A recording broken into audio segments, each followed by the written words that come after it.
Hello mga Cubs, kumusta? Ito nga pala yung part 2 ng Zakopane adventure namin. At dito nga ay papunta na kami sa Kasproby Fjords kung saan ay sasakay kami ng cable car. Halos mag-aalas 10 na ng umaga nang dumating kami dito. Pa-relax-relax pa nga kami dito kasi akala namin kukunti pa lang ang tao. At wala nga kaming kaalam-alam na mabilis pala dumami ang tao dahil first time lang namin na pumunta dito. At yung ibang kasama namin ay hinayaan ko na muna dahil busy sa kaka-TikTok. At pagkatapos nga namin magpicture ay pumunta na kami doon sa bilihan ng ticket. Takala tuloy namin di na kami matutuloy sa pagsakay sa cable car kasi sa sobrang haba ng pila. Dito pala ay kailangan maaga ka lalo na kapag ganitong holiday season. At dito nga pala ang presyo ng ticket ay hindi pare-pareho. Kapag ganitong season ay mas mahal kaya ang nakuha namin ay nasa 165 PLN. Pero sabi nila kapag ordinary days lang nasa 110 PLN lang per head ang ticket dito. At heto na nga mga Cubs, nakasakay na kami sa cable car at paakyat na kami.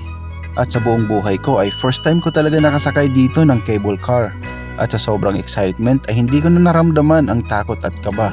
At grabe, hindi talaga ako makapaniwala na 60 kami katao na sakay ng cable car na ito. At dito ay pababa na kami at ang akala ko ay narating na namin ang pinakatuktok ng bundok.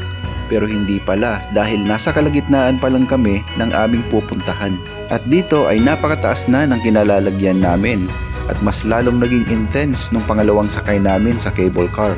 At dito ay narating na namin ang pinakatuktok ng bundok. At grabe, wala talaga akong masabi guys, sobrang ganda ng mga tanawin. Yung dati na nakikita ko lang sa mga pelikula, ngayon nakikita na ng sarili kong mga mata. At masasabi kong sulit na sulit yung gastos namin at yung pagod para lang makarating dito.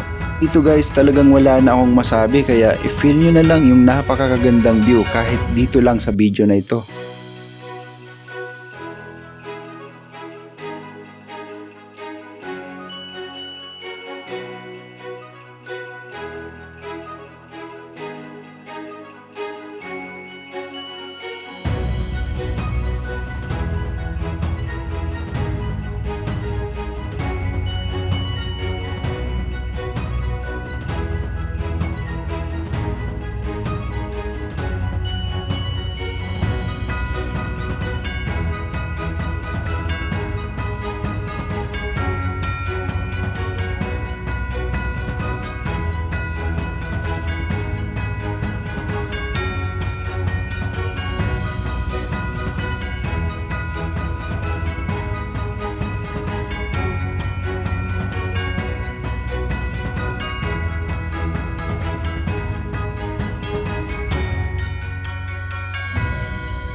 At dito ay nakababa na kami na dala namin ang masasayang alaala sa tuktok ng Tatra Mountain.